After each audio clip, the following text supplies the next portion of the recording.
Hey, my name's Chris Ho, and I'm going to talk about my new record, Places You've Been.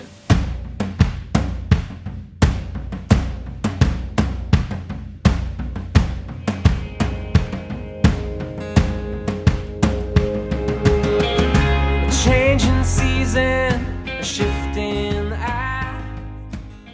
So I took a 3-year hiatus just because I was partly kind of feeling a bit disenchanted by the music scene. Or I should say music industry, I guess. Just kind of it being very focused on selling yourself. Up until the new record, I didn't even have, a picture of myself on the album. It was always just like deflecting it onto the songs only, and that's not, there's marketable aspects to, selling yourself, and to put your whole identity into something is to, it kind of makes you live in a way that's very ego-focused, which really wasn't me, so I kind of had to take a break because of that, but also went through some difficult times, and part of the reason I realized I was working so much on music was to distract myself from stuff that I hadn't dealt with in the past as well. So I needed to kind of do that and kind of come to grips with some things before I could get back into it, I think. So yeah, moving from Victoria to Vancouver and just comparing the music scenes, it's pretty different. It's more spread out in Vancouver. There's certain like pockets in certain niches. So whereas in Victoria it's kind of like everyone is very close, and it helps to have that close-knit community. And I think actually that's a really, a huge reason why it's a great place to kind of like, really start and kind of like build your sound and, get out and perform more. Like for someone like me and a lot of people who are musicians, obviously, like who are introverts and stuff, I thought it was going to be like the situation where people would really be a lot more closed off in Vancouver, and a little bit more cliquey of a scene, and I find that it's actually not that true, and I feel like, just people in general, as a generalization, in the West Coast seem to be really welcoming, so it's not too much of a shocker or anything. So in the past I've had mainly just friends collaborating with me, and that's been incredible, because I think the main thing about music in light of doing it with other people and not just like, okay, this is my project solo, is that you kind of create a strong relationship with those people, and it ends up having an effect on the music, and you have an understanding a little bit more musically and personally with someone who's closer.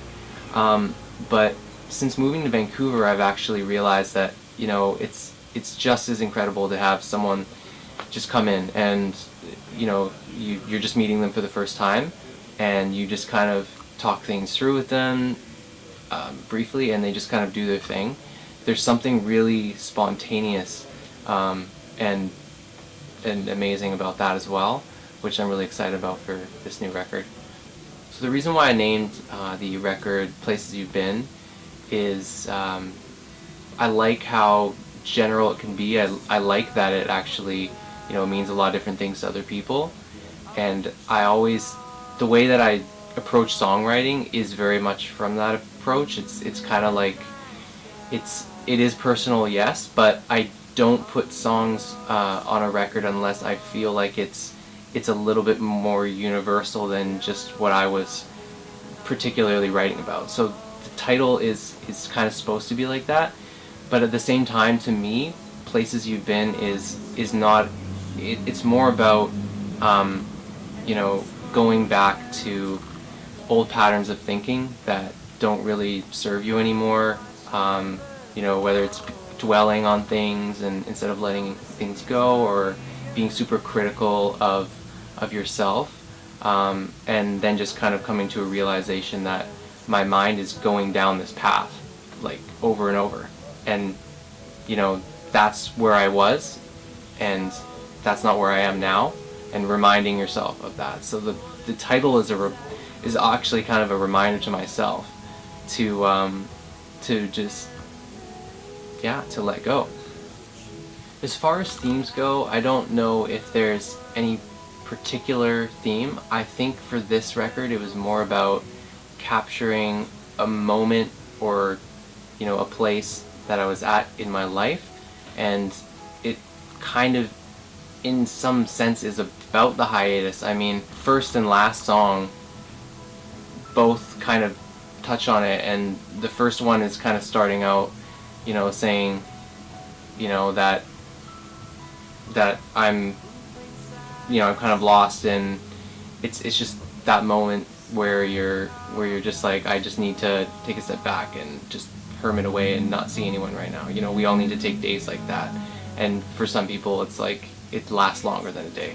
But the last song is very optimistic, because it's kind of like, you know, it's not over, and there's always new beginnings, and it kind of progresses in that way as a bit of a story, in regards to just honestly like making the same mistakes of, you know, learning things, forgetting them, relearning things. I think that's a very human thing. It's a flaw that maybe, if you can call it a flaw, it's a flaw that maybe we all share, and certainly, you know, it is for me. So I think it's more just capturing that feeling, capturing that place.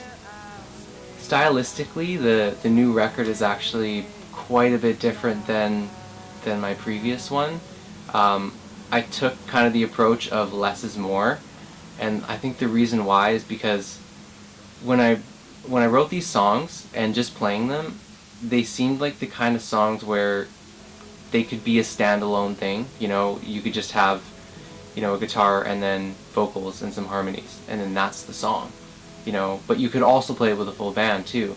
So I didn't want to take away from the original kind of like authenticity and organicness, I guess you could say, of that moment when I wrote it.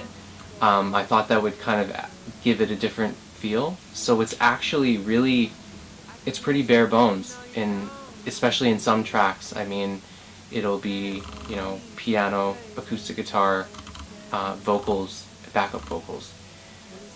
Whereas in my, you know, in City of Dust, there were a lot of different subtle things going on. I was using, we were using different kind of interesting sounds and combining them, and kind of rethinking the whole, like, you know, folk rock genre in a way, and be like, well, why not have electronic elements in this, you know, in this folk song, and just totally went with it, and it worked for that album really nicely, and it, you know, it carried on the themes too, because we did a lot of sound, like sonic repetitions, to kind of carry on and emphasize the themes, and we kind of played with that.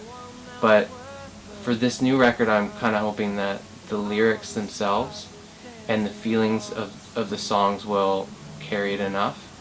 I think another thing about this record is that I didn't have a particular artist in mind that I was like, wow, you know, this really influenced me, you know, this would really work for my sound too. Instead, I just kind of came at it just purely thinking like, this is its own kind of thing. The most difficult track to record and produce off this record would be It's Not You. Just the progression of it and where it goes. There's a lot of different kind of sections to it. And when I first wrote the song, and actually it's the oldest song too, I'd say. So it was written a long time ago, but I just didn't do anything with it. And I think I needed the time to kind of sit, because the way that it was first written was just, it didn't really line up with how it should sound production-wise. So I had to kind of really rethink it, try some different things, and then by the time I did that, it was pretty difficult to kind of mix all of it, you know, making it work, right? But in the end, super happy with it, and it's probably my favorite track. Coming out of the hiatus, I feel really good because I've kind of gotten to a point where I know my limits, and I think one of the huge things for me and what I need is balance. And so I mean, if just kind of doing things as I'd like to do them, and what feels right for me, rather than pressuring myself, you know, through someone else's someone else's standard, was huge. So going into the future, I feel really good about music, and really excited to be putting out this new record. I think it's a long time coming, and yeah.